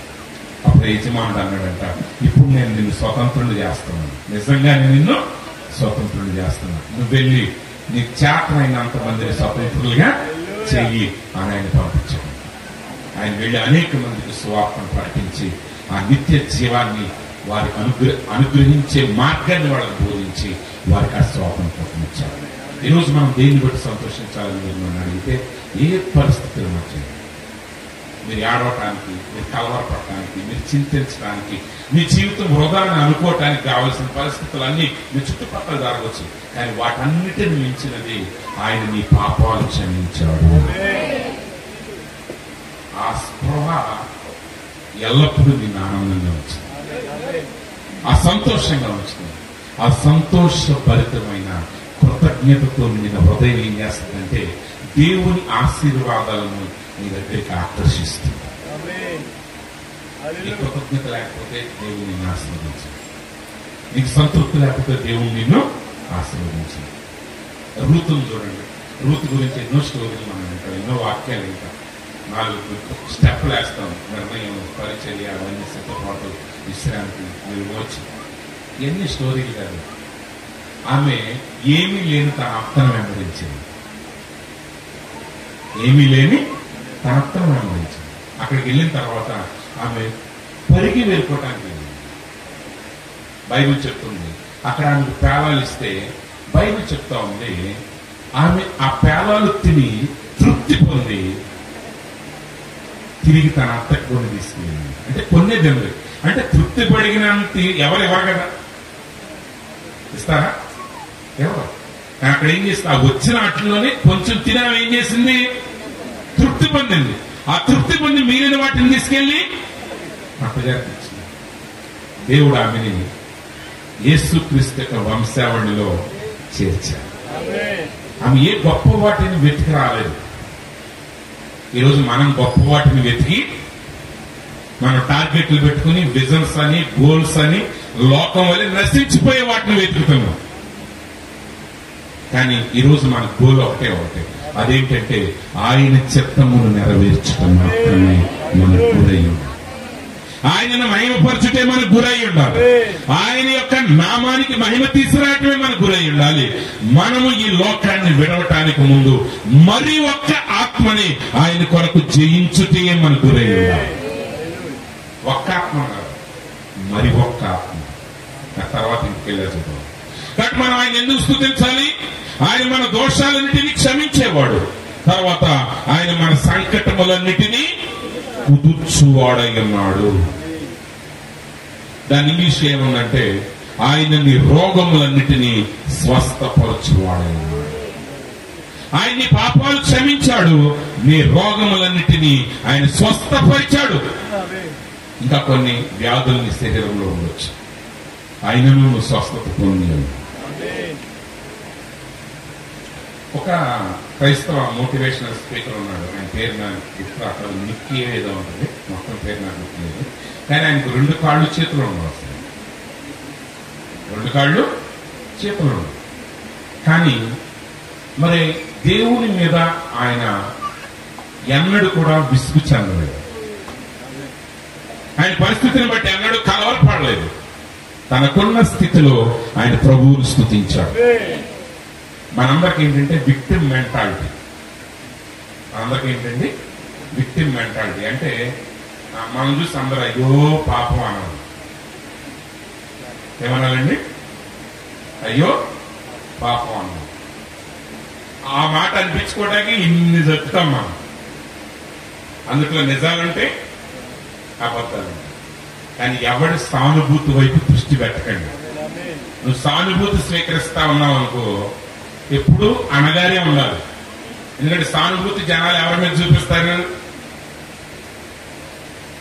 ఎవరి మీద చూపిస్తారండి? పడిపోయినోడి మీద చూపిస్తారు, నిలబడ్డవాడి మీద చూపిస్తారా? చూపించడం. కాబట్టి అయ్యో ప్రసాద్ గారు మీకు ఎట్లా వచ్చిందంటే అట్లా జలుబు వచ్చిందంటే మీకే రావాలా, మీరు చక్కగా పాట పాడతారనుకున్నాం మేము, మీరు అసలు జలుబు వల్ల మీరు పాడలేకపోయారు, ఆ మీటింగ్ లో పొదుగు ఉంది. అయినా నాన్ సెన్స్. అది చూస్తే పైకి మంచిగా కనపడుతుంది, మంచి మాట, కానీ మాట్లాడేది తెయ్యం.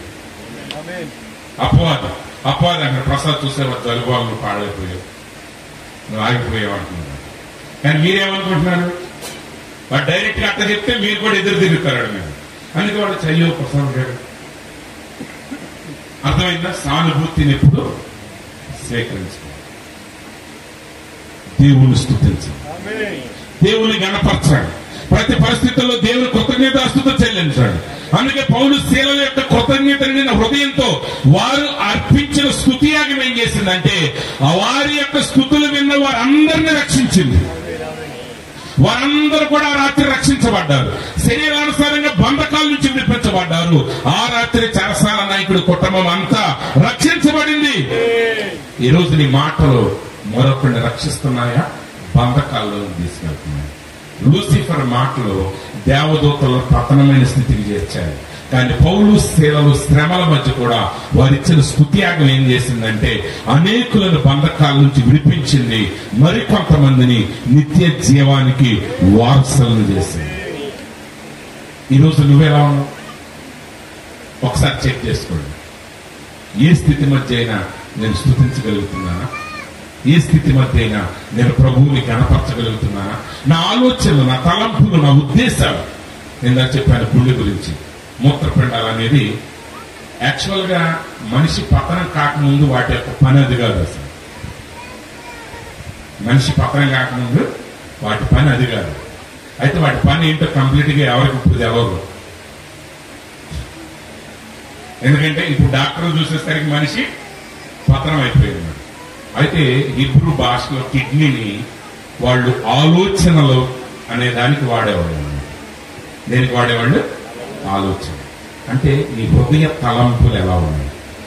నీ హృదయ తలంపులు చెడిపోయినాయి అనుకోండి, నీ జీవితం అంతా చెడిపోతుంది. అందుకే దావీదు శ్రమల మధ్య, కటిక చీకట్లో, ఆ క్రూర మృగాల మధ్య ఆ గొర్రె పిల్లలను పెంచేటప్పుడు అయ్యో మా నాన్న నాకు టార్చలెట్ కొని పెట్టలేదు, నన్ను కూడా కాలేజీలో చదివించలేదు, నాకు సప్లీలు కట్టలేదని ఏడవలేదు. కానీ కృపాక్షేమము నన్ను వెంబడిస్తుంది, నా బ్రతుకులు ఎన్నడూ కొదువు అనేది ఉండదు. ఆయన ఆలోచనలు సమృద్ధిని చూశాడు. ఈ రోజు మన హృదయం కృతజ్ఞతతో నిండి ఉండాలి. మన ఆలోచనలు ఎప్పుడు కూడా దేంతో నిండి ఉండాలంటే దేవుడు చేయబోయే ఆ గొప్ప కార్యాలని. ఈరోజు ఎత్తబొట్టు కొరకు మనం నిలబడుతున్నప్పుడు ఆ ఎత్తబొడితే మన గమ్యమై ఉండాలి. అప్పుడు లోకంలో ఏది మనకి పెద్ద ఇంపార్టెంట్ కాదు. కలిగి ఉండొచ్చు, లేకపోవచ్చు. ఈరోజు వర్షం కురిసి కొట్టుకుపోయినా దేవుడు స్థితించడమే. నువ్వు కంగారు పడతా ఉంటాడు, కంగారు పెడతా ఉంటాడు. ఒక టైంలో కొన్ని మీటింగ్స్ 20 లక్షలు పెట్టిన మీటింగ్ తుఫాన్లు వచ్చి కొట్టేసిన మీటింగ్ ఒక మీటింగ్ కూడా జరగకుండా ఒక ఆయన పెద్ద మీటింగ్ పెట్టాడు, 20 లక్షలు అప్పు చేసి పెడితే ఇంకా మొదలెట్టే టయానికి ఒక ఉద్యమం మొదలెట్టి ఒక నాయకుడు అక్కడే వచ్చి కూర్చున్నాడు. నిరాహార దీక్ష 20 లక్షల మీటింగ్ వృధా అయిపోయింది. అంటే వెళ్ళిపోయి ప్రభువా నీకు 20 లక్షలు తగలబెట్టాను, మళ్ళీ నేను మీటింగ్ పెట్టను, మళ్ళీ డబ్బులు పెట్టను అనుకుని కూర్చుంటే అక్కడతో సాతానుడు విజయం సాధిస్తాడు. మనం ఏం చేస్తాం, ఒక 10 ఖర్చు అవగానే ఎక్కడ వేస్ట్ అయినా పర్లేదు, దేవుని దగ్గర వేస్ట్ అవ్వడం మనకు. అవునండి, చెప్పండి. ఒక 10,000 పెట్టి మీటింగ్ పెట్టామనుకో, మీటింగ్ జరగలేదనుకో, మీటింగ్ డబ్బులు వేస్ట్ అయిపోతే అందరూ చూసారా ఇలా వేస్ట్ చేసేసారు మీరు, పోతే పోయిన 10,000 అని అనుకోరు. ఇంకో 20,000 పెట్టి దేవుడు సేవ చేద్దామని వాళ్ళకి దృష్టి రాదు. పోయినాటి మీదే చూపు. పోయింది అన్నాడు తీయలేడు. కానీ నీ హృదయం కృతజ్ఞత అనేది నీ హృదయం నుంచి పోతే నువ్వు పోగొట్టుకున్నది 10,000 10 లక్షలు నీ జీవితాన్ని పోగొట్టుకుంది. అందుకే ఒక ఆయన చెప్పాడు, మన తెలుగు మన దేశస్తులంట పిల్లలకి జాగ్రత్తలు చెప్తాను, కానీ బయట దేశస్తులు సాహసాలు నేర్పుతారు. అంటే ఈరోజు జాగ్రత్త వద్దని కానీ సాహసం అనేది కూడా పిల్లలకి అవసరమే. ఈరోజు పోయింది ముఖ్యం కాదు, అతను ఏం చేయగలగాలో చూడాలి. యాకోబు ఆయన కుమారుల యొక్క జీవితాన్ని ఎలా మార్చగలిగాడంటే ఈ వాక్యం ద్వారా ఆయన మార్చగలిగాడు ఆ జీవితాన్ని. అది ఎలా అనేది ఈ వర్తమానాన్ని స్కోప్ లోకి రాదు. కానీ యాకోబు ఆయన బిడ్డలందరి జీవితాలను మార్చాడు. ఎలా మార్చాడు? ఈ వాక్యం. ఎప్పుడైతే నీ గుండె నీ హృదయం కృతజ్ఞతతో ఉంటుంది, ఎప్పుడైతే ఆ తుఫాను మధ్య కంటిలోకి నువ్వు వెళ్ళగలవు, తుఫాను చూసి జడవకండి, యేసుకి సమీపంగా వెళ్ళాలి, మరింత సమీపంగా వెళ్ళండి. ప్రవక్త అంటాడు, యేసు క్రీస్తుకు నేను ఎంత సమీపంగా వెళ్ళాలంటే ఇక సాతానుడికి అర్థం కానంతగా ఉండాలి. నీకు యేసుకు మధ్య ఉన్న భేదం వాడు గ్రహించలేకుండా వాడు కలవరపడే స్థితికి నువ్వు చేరినప్పుడు ఏ తుఫాను నిన్ను కలవరపరచజాలదు. అందుకే పౌలు గారు ఏది మనం వేరు చేయలేదు. ఎందుకంటే ఇప్పటి శ్రమలో లోకం నీ శ్రమ చూస్తుంది. నువ్వు దేవుని కొరకు నిజంగా నువ్వు శ్రమ పడేటప్పుడు, దేవుని చిత్తాన్ని నెరవేర్చడానికి నువ్వు శ్రమ పడేటప్పుడు నువ్వు శ్రమని లోకం అది తక్కువగా ఎంచవచ్చు. కానీ పౌలు గారు అంటున్నాడు, ఈ శ్రమ అంతకంతకు మిక్కిలి మహిమకరమైన భారాన్ని మగ్గాలని చేస్తాడు. ఈ శ్రమను చూసి కదా నువ్వు కలవరపడాల్సింది. అక్కడ ఆ కిరీటాలన్నీ ఎట్ట మొయ్యాలని కంగారు. ఎందుకంటే దేవుని కొరకు పడే శ్రమ, దేవుని కొరకు నువ్వు నడిచేటప్పుడు ఆ శ్రమే కాదు. ఎందుకంటే అది మహిమ, అది ఘనత, అది ఆశీర్వాదం. అందుకే నిజమైన కృతజ్ఞత స్తుతి మన హృదయంలో ఉండాలి. సోదరుడు విలియం మ్యారెన్ బ్రహ్మం గారిని స్టార్టింగ్ డేస్ లో ఆయన్ని బిల్లీ సండే అని పిలిచేవాడు. అంటే ఆయన కంటే ముందు ఒక దైవ సేవకుడు చనిపోయాడు. అప్పటికి బ్రహ్మం గారు పుట్టక ముందే చనిపోయాడు. ఆయన పేరు బిల్లీ సండే. ఆ బిల్లీ సండే అని ఆయన ఎవరంటే, మీకు ఆయన గురించి చెప్పాలి అంటే, మన భారతదేశంలో సచిన్ టెండూల్కర్ ఏ స్థాయి కలిగిన వ్యక్తో ఆ స్థాయి కలిగిన వ్యక్తి అమెరికా దేశం. అక్కడ ఆటలో అంత గొప్ప క్రీడాకారుడు. వారానికి $2,000 వచ్చాయండి అప్పట్లో. నేను ఆదాయం ఆ లెక్కలు మీకు అర్థం కాదు కాబట్టి చెప్తున్నాను. ఒక సంవత్సరానికి ఆదాయం ఒక 500 కోట్లు వేసుకోండి. బిల్లీ సండే అంటే సచిన్ టెండూల్కర్ అంత గొప్పడు. కానీ యేసుక్రీస్తుని తెలుసుకున్న తర్వాత ఆయన $57 సంవత్సరానికి పనిచేశాడండి. ఎంతకండి? $57. అంటే వారానికి $2,000 సంపాదించే వ్యక్తి సంవత్సరానికి $57 బతకడం ఎంత కష్టం. జస్ట్ రూపాయల్లో వేసుకోండి. ప్రతి వారానికి 2,000 సంపాదించే వ్యక్తి $57 సంవత్సరం బతకాలంటే అది మనం వినే సాక్ష్యాలన్నీ $57 వచ్చాము, 2,000 కోట్లు సంపాదించాడు అని చెప్తా ఉంటారు. వెనకాల ఇన్కమ్ ట్యాక్స్ వాడు వచ్చి అంటారు, ఇంకా 4 కోట్లు దొరికినాయండి మాకు, 400 కోట్లు అంటారు. దేనికి జీవితాలని, దేనికి పనికిరాని జీవితాలు. బిల్లీ సండే అలా జీవించాడు. బిల్లీ సండే మైక్ సిస్టమ్ లేని టైంలో ప్రవక్త చెప్పాడు, 10 లక్షల మందిని యేసుక్రీస్తు దగ్గరికి నడిపించాడు. ఆయన పరిచర్యలో 10 లక్షల మంది తిరిగి జన్మించాడు. ప్రవక్త అంటాడు, ఒక్క ఆత్మ 10,000 ప్రపంచాలు. ఎంతమంది టెండూల్కర్లు ఈక్వల్ అవుతారు ఆయనకి? ఆయన సంపాదించిన ఒక ఆత్మకి ప్రపంచం సమానం అవుతుందా? సమానం అవదు. అయితే ఆ కడు పేదరికంలో ఆయన చనిపోయేటప్పుడు సాతానుడు వచ్చి అన్నాడంట ఆయనతో, ఏమైనా పిల్లేసంటే అంత ఆస్తులు వదిలిపెట్టి వచ్చేసావు, ఇప్పుడు నువ్వు నరకానికి పోతే ఏం చేస్తావు? క్రైస్తవుడు గమ్యం నరకం, పరలోకం కూడా కాదు. క్రైస్తవుడు గమ్యం యేసుక్రీస్తు మాత్రమే. పిల్లిసండి అన్నాడట, నరకములో కూడా నన్ను రక్షించిన నా ప్రభువు నేను స్తుతిస్తాను. ఇంకా వేరే సందేహాలు ఆయనకి రాలా. ఈరోజు చాలా మంది అంటారు, ఆ ప్రభువుని నమ్ముకున్నా ఏమొచ్చింది? అది సమస్య కాదు. ఎందుకంటే కలిసి రావటమే ఆశీర్వాదాలు అనుకున్న తరంలో మనం బతుకుతున్నాం కాబట్టి, సంపాదించటమే గొప్ప అనుకునే తరంలో మనం బతుకుతున్నాం కాబట్టి, క్రీస్తు కోసమే జీవించటం అనే లక్ష్యం నుంచి క్రైస్తవ్యం దూరం అయిపోయింది. కానీ ప్రియమైన సహోదరి సహోదరులారా, మనం నిజంగా ఎత్తబడాలి అంటే ఆ స్టామ్ మైలోకి రావాలి, ఆ తుఫాను కంట్లోనికి రావాలి. కంప్లీట్ గా యేసు క్రీస్తులోకి వచ్చిన వాడే ఎత్తబడతాడు. అంతేగాని ప్రాకారంలో తిరిగేవాడు, పరిశుద్ధ స్థలాల్లో తిరిగేవాడికి ఎత్తబడుట అనేది ఉండదు. వాడి భక్తి అంతా లోకం వరకే. లోకం వాడిని భక్తుడు అంటారు అంతే. వ్యవసాయం వీధుల్లో ప్రార్థన చేస్తారు, వాళ్ళకి రావాల్సిన బహుమానం వాళ్ళకి వచ్చేసింది. యేసు ప్రభు అక్కడ వాడిన పదం ఏంటంటే, వాడి జీతం వాడు కంప్లీట్ గా ఇవ్వబడింది. కూలికి వెళ్ళేవాడికి జీతం కంప్లీట్ గా ఇస్తారు, టెంపరీ ఉద్యోగస్తులకు జీతం కంప్లీట్ గా ఇస్తారు. కానీ పర్మనెంట్ ఉద్యోగస్తులకు జీతం ఇవ్వడు, కట్ చేసి ఇస్తారు. నీ 10,000 రావాలంటే 8,000 ఇస్తారు. ఆయన వచ్చిన దానికి డబల్ ట్రిపుల్ వేసి నువ్వు మరణించే వరకు పనిచేయబోయిన నీకు ఇస్తారు. క్రైస్తవుడు పనిచేసేది కంప్లీట్ జీతం కోసం కాదు. నేను చెప్పాను, కుర్చీలన్నీ వేసినా ఒకవేళ ఎఫ్ఐన్ పేరు నేను చెప్పకపోయినా పోయింది, చిన్న పేరు ఒక 100 రూపాయలు, 1 రూపాయి పోయింది, కంగారు పడదాం. ఎందుకంటే నీ ఫుల్ జీతం ఇచ్చేవాడు దేవుడు. అలా కాకుండా నేను ఇక్కడే నేను లేపి 110 రూపాయలు పొగడ్తలు కొట్టాను అనుకోండి, నీ జీతం కంప్లీట్ అయిపోయింది, నీ పరలోకం ఇచ్చేదేమి లేదు. కాబట్టి మనుషుల కొరకు జీవించడం మాని క్రీస్తు కొరకు జీవించడం మొదలెట్టాలి.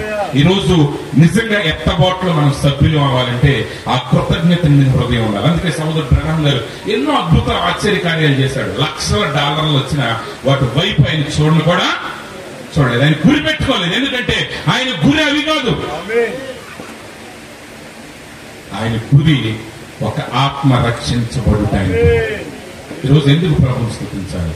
ఆయన నీ దోషములను క్షమించినవాడు, ఆయన నీ రోగములన్నిటినీ స్వస్థపరిచినవాడు, సమాధిలో నుండి నీ ప్రాణాన్ని కాపాడింది. సమాధి అంటే ఈ సమాధి మాత్రమే కాదు. నిజంగా చెప్పాలంటే మనలో అనేకులు ఆల్రెడీ సమాధిలోకి వెళ్లాల్సిన వాళ్ళని, అలాంటి పరిస్థితుల మధ్య వెళ్ళొచ్చిన వాళ్ళు ఇక్కడ కొంతమంది ఉన్నారు. నేను కూడా కరోనా సమయంలో సమాధి మధ్య వరకు వెళ్ళొచ్చాను. నేను హాస్పిటల్కి వెళ్ళినప్పుడు అక్కడ అన్ని సేవలే ఉన్నాయి, అయినా దేవుడు కాపాడాడు. అయితే కాపాడింది జస్ట్ ఈ సమాధి నుంచి కాదు, కాపాడింది నిత్య నరకాగ్ని నుంచి మనం కాపాడాడు. లాజరు బ్రతికాడు, మరలా మరణించాడు. ఈ రోజు నీకు స్వస్థత కలిగింది, మరలా నువ్వు రోగివి కావచ్చు, అయినను నువ్వు దేవుణ్ణి స్తుతించాలి. నీ అనారోగ్యాల మధ్య దేవుని స్తుతించాలి, నీకు కలిమి మధ్య దేవుని స్తుతించాలి, నీ లేమి మధ్య స్తుతించాలి. ప్రజలందరినీ పక్కన పెట్టినా నీ పాపాలు క్షమించబడినందుకు నువ్వు నిత్యము ప్రభువుని స్తుతించాలి. నీ నుంచి నిట్టూర్పులు వినబడకూడదు, నీ నుంచి కలవరం వినబడకూడదు. ఎందుకంటే నీ జీవితాన్ని లేవనెత్తేది కృతజ్ఞత నిండిన, స్తోత్రములు నిండిన హృదయం కలిగిన వాడు మాత్రమే పైకెత్తబడతాడు. ఎందుకంటే నేను ఇలా చెప్పినట్టు, ప్రవక్త చెప్పినట్టు, ఆ బానిస యజమానికి ఎన్ని ఆస్తులు ఉంటే సుఖమేముంది? వాడికి స్వాతంత్రత లేదు, ఆ అనుభవం లేదు. కానీ ఒక బానిసకి గొప్ప సంతోషం అతని హృదయంలో నుంచి ఉప్పుతుంది. కారణం యేసుక్రీస్తు. ఎవడు ఆర్పజాలని సంతోషాన్ని ఇచ్చేది రక్షణ అనుభవం మాత్రమే. నేను ఒక పుస్తకం చదివాను, ఆ పుస్తకం పేరు ఏంటంటే చెప్పసఖ్యం గాని మహిమకరమైన సంతోషం. ఆ పుస్తకంలో ఏముందంటే, ఆయన యేసు ప్రభువుని నమ్ముకున్నందుకు ఆవిడ వదిలేసింది, ఆ నాన్న వదిలేశాడు, అందరూ వదిలేశారు, కోట్ల రూపాయల ఆస్తి వదిలేశారు, రోడ్లెమ్మలు తిరుక్కుంటా ఆ మున్సిపాలిటీ నీళ్లు దాక్కుంటా పడుతున్నాడు. అది చెప్పసఖ్యము గాని మహిమకరమైన సంతోషం. అంతే. అది ఆయన స్టోరీ. వాళ్ళ నాన్న అన్నాడు, అరే నువ్వు చచ్చిపోయేవాడు అందరికీ చెప్పాను. కానీ ఆయన చనిపోయినప్పుడు 6 లక్షల మంది అటెండ్ అయ్యారు. ఎందుకంటే అది ముఖ్యంగా అది ఇంపార్టెంట్ కాదు, నేను ఆ స్టోరీ చెప్పను. కానీ క్రీస్తుతో శ్రమ అనుభవించుట, క్రీస్తు కొరకు శ్రమ అనుభవించుట నిజమైన భాగ్యం. ఎందుకంటే నువ్వు ఆయనతో శ్రమలు అనుభవించినప్పుడే ఆయనతో పాటు మహిమను అనుభవించాలి. మనం దేవుని వారసులం. దేవుని వారసులం అంటే శ్రమలలోనూ వారసులం.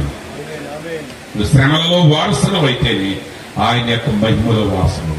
అయితే ఆ శ్రమలో వారసులు ఎలాగా? కృతజ్ఞత నిండిన హృదయం, స్తుతించే హృదయం. నువ్వు ఎల్లప్పుడూ నీ జీవితంలో ఎదురై ప్రతి పరిస్థితిని బట్టి స్తుతించలేదు. చాలా మంది వాళ్ళు మాట్లాడేది ఎలా మాట్లాడతారు? నేను ఒక మాటతో నేను ఫైనల్ కన్క్లూజన్ ఇస్తాను, జాగ్రత్తగా. ప్రతి వ్యక్తి నిన్ను నువ్వు అసహించుకునేటట్టు చేస్తాడు. వాడి మాటలు పైకి ఎలా మాట్లాడినా నీ పరిస్థితిని శపించడం కావాలంట. అది వాడు కావాలని అంటున్నారని నేను అనను. ఎందుకంటే మనం పోరాడేది రక్త మాంసములతో కాదు, అంధకార సంబంధమైన దురాత్మ శక్తులతో మనం పోరాడు. మోషే విసిగిపోయాడండి. ఇశ్రాయేలు మోషే విసిగిపోయాడు. బైబిల్ చెప్తుంది మోషే విసిగి కాని మాట పలికాడు. కాని మాట పలికాడు. ఏమైంది? ఇప్పుడు ఆయన వాగ్దాన దేశం వెళ్లకుండా ఆపుకున్నది ఆయనే. ఇప్పుడు ఆయన దేవుడు ఆయన్ని మోషే నేను ఎందుకు చేశారంటే వాళ్ళు చేశారు వీళ్ళు చేశారంటే కుదరదు. మోషే నోట నుండి వచ్చిన మాటకి ఎవడు కారణం జవాబు చెప్పాలి. మోషేనే జవాబు చెప్పాలి. దేవుడు విసిగించిన వాళ్ళు ఏమన్నా అన్నాడా? ఆ సిచ్యువేషన్ సంబంధించి దేవుడు ఆయన విసిగించిన వాళ్ళు ఏమీ అన్నా. నీ జీవితంలో కూడా ఆయన నిన్ను అడుగుతున్నాడు, అందరిని అడుగు.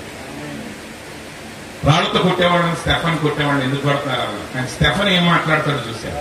స్టెఫన్ అన్నాడు, తండ్రి వీరేం చేస్తున్నారు, వీరెరగరు కనుక వీరు నేను క్షమించాను. అదే క్షమాపణ ఆయన్ని చంపిన సౌలుని రక్షణలోకి నడిపించాడు. ఆయన ఒక అపోస్తలుడిగా చేసింది, ఒక సంఘకాలానికి వర్తమానికుడిగా చేసింది. ఇప్పుడు ఆయన పేరు నిత్యము స్టెఫన్తో కలపబడింది. అలా రక్షించబడ్డాడు కాబట్టి పౌలు కూడా ప్రతి పరిస్థితి మధ్య అందరినీ ఆయన దీవించి ఆశీర్వదించి. అప్పుడు ప్రియమైన సహోదరి సహోదరులారా, మన జీవితంలో ఎత్తి ఫలాలు ఇవన్నీ సామంజస్యం. అయితే వాటన్నిటినీ చదువు చేసేది కృతజ్ఞత నిండిన హృదయం. నువ్వు ఎప్పుడైతే కృతజ్ఞత కలిగి దేవుణ్ణి స్తుతిస్తా ఉంటావు, పరిస్థితులన్నిటినీ ఆయన మార్చేస్తావు. నువ్వు ఉన్న కీడుని మాట్లాడినావు, అక్కడ ఉన్న చీకటి గురించి మాట్లాడినావు, అక్కడ ఉన్న అంధకారం గురించి మాట్లాడుతున్నావు, వెలుగుని గురించి మాట్లాడు. ప్రభు ఏ వెళ్తున్నాడు? బలహీనుడు నేను బలవంతుడు అన్నాడు, రోగి నేను ఆరోగ్యవంతుణ్ణి.